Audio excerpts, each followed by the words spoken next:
जय हिंद दोस्तों, कैसे हैं आप लोग। आई होप कि आप लोग मस्त होंगे, स्वस्थ होंगे और बहुत ही अच्छे से आप लोग अपने बोर्ड एग्ज़ाम की तैयारी में लगे होंगे।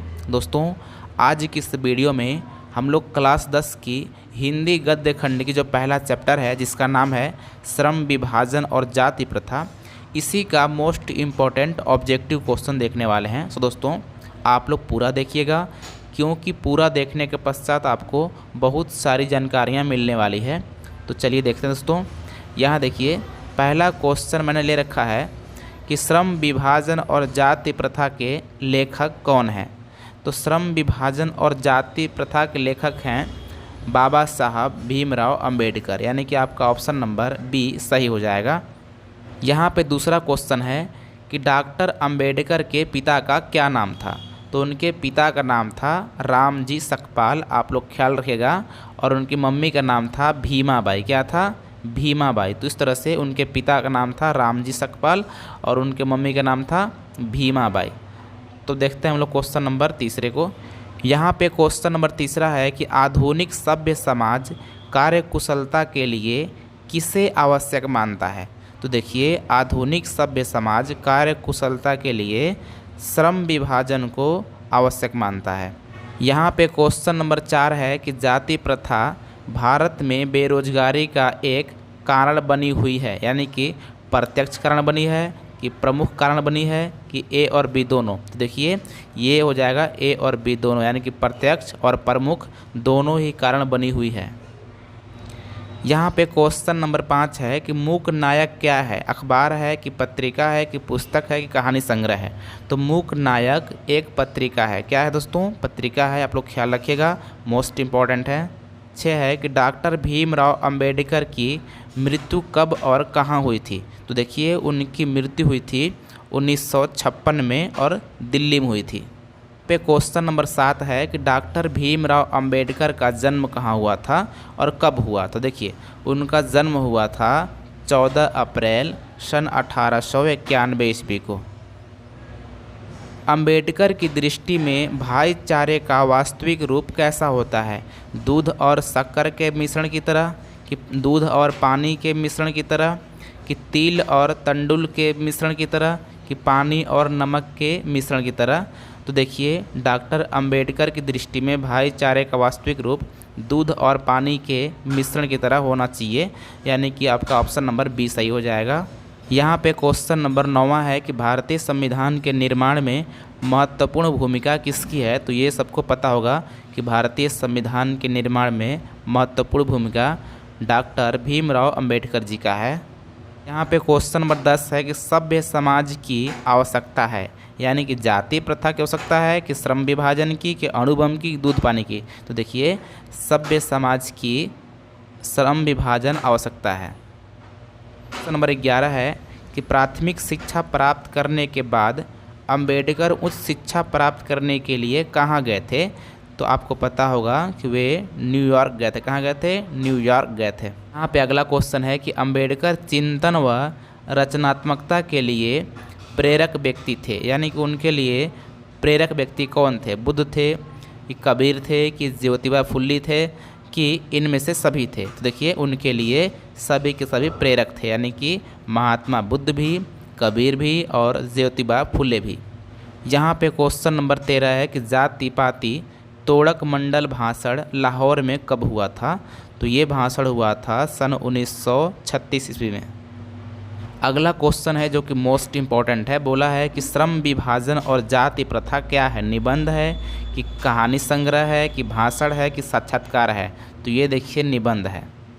यहाँ पे क्वेश्चन नंबर 15 है कि निम्नलिखित रचनाओं में से कौन सी रचना डॉक्टर अंबेडकर की है, यानी कि इसमें जो भी लिखा हुआ है ऑप्शन, इसमें कौन सी रचना डॉक्टर अंबेडकर ने करी है।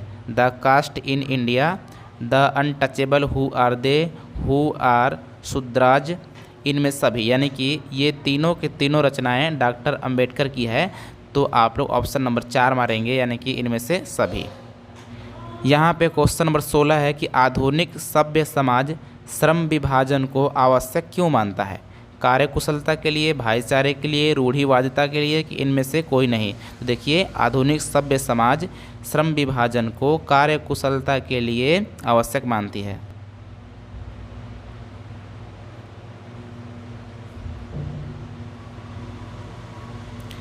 यहाँ पे क्वेश्चन नंबर 17 है कि श्रम विभाजन और जाति प्रथा पाठ बाबा साहेब के किस भाषण का संपादित अंश है।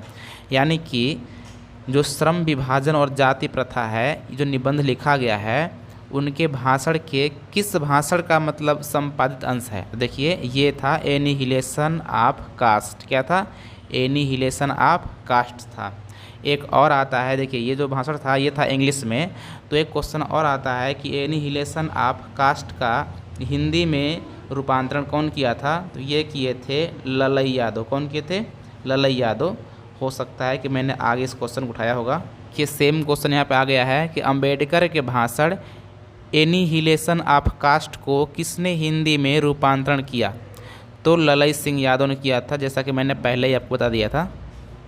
क्वेश्चन नंबर 19 है कि अंबेडकर का जन्म किस परिवार में हुआ था। तो ये तो दुनिया के सारे बच्चे को पता होगा कि उनका जन्म हुआ था दलित परिवार में। इस है कि लेखक को इस युग में कहाँ पर विडंबना दिखाई दिया। जातिवाद में, नारीवाद में, निर्विवाद में, परिवारवाद में। देखिए उनको जातिवाद में विडंबना दिखाई दिया था, क्योंकि जब वे पढ़ाई कर रहे थे तो उनके साथ जाति के आधार पे बहुत सारे भेदभाव किए गए थे। यहाँ पे क्वेश्चन नंबर 21 है कि डॉक्टर अंबेडकर के माता का क्या नाम था। जैसा कि मैंने आपको पहले ही बताया था कि उनके माता का नाम था भीमाबाई, यानी कि आपका ऑप्शन नंबर डी सही हो जाएगा। उनके माता का नाम था भीमाबाई। अगला क्वेश्चन यहाँ पे है कि डॉक्टर अंबेडकर ने पीएचडी की उपाधि कब धारण करी थी। यानी कि वे पीएचडी किस सन में किए थे। तो वे किए थे 1916 ईस्वी में। यहाँ पे क्वेश्चन नंबर 23 है कि लेखक की दृष्टि में विडंबना की बात क्या है। तो देखिए उनके मतलब लेखक की दृष्टि में यहाँ पे विडंबना की बात है कि जातिवाद में पोषकों की कमी नहीं है। तो आपका ऑप्शन नंबर ए सही हो जाएगा। यहाँ पे क्वेश्चन नंबर 24 है कि लेखक की दृष्टि में आदर्श समाज कैसा होना चाहिए। तो देखिए लेखक की दृष्टि में आदर्श समाज जिनमें स्वतंत्रता, समता और भ्रातृ भाव हो, मतलब भ्रातृत्व का भाव हो। तो ये होना चाहिए उनके अनुसार, यानी कि लेखक की दृष्टि के अनुसार। यानी कि उनके अंदर स्वतंत्रता होना चाहिए, समता समानता होना चाहिए और भ्रातृत्व का भाव यानी कि भाईचारे का भाव हो। क्वेश्चन नंबर 25 है कि लेखक बेरोजगारी का प्रमुख और प्रत्यक्ष कारण किसे मानते हैं। अशिक्षा को मानते हैं, कि जनसंख्या को मानते हैं, कि जाति प्रथा को, कि उद्योग धंधों की कमी को। तो देखिए लेखक बेरोजगारी का प्रमुख कारण यानी प्रमुख और प्रत्यक्ष कारण मानते हैं जाति प्रथा को। किसको मानते हैं? जाति प्रथा को। अगला क्वेश्चन है कि the caste in India their mechanism किन की रचना है। तो देखिए the caste in India their mechanism, ये रचना है डॉक्टर भीमराव अंबेडकर साहब की। लिखा है कि आर्थिक पहलू से भी जाति प्रथा है क्या है, लाभदायक है कि हानिकारक है कि अनुकूल है, कि इनमें सभी है। देखिए आर्थिक पहलू से भी जाति प्रथा एक तरह से हानिकारक है। क्या है? हानिकारक है। यहाँ पे क्वेश्चन नंबर 28 है कि डॉक्टर भीमराव अंबेडकर का जन्म कहाँ हुआ था। यानी कि उनका जन्म कहाँ हुआ था। तो उनका जन्म हुआ था महू मध्य प्रदेश में। कहाँ हुआ था? महू मध्य प्रदेश में। यहाँ पे क्वेश्चन नंबर 29 है जो कि मोस्ट इम्पॉर्टेंट है। बोला है कि डॉक्टर अंबेडकर ने किस पत्रिका का संपादन किया। उज्ज्वल भारत, की उड़ता भारत, की बहिष्कृत भारत, की पुरस्कृत भारत। तो इन्होंने किया था बहिष्कृत भारत का संपादन।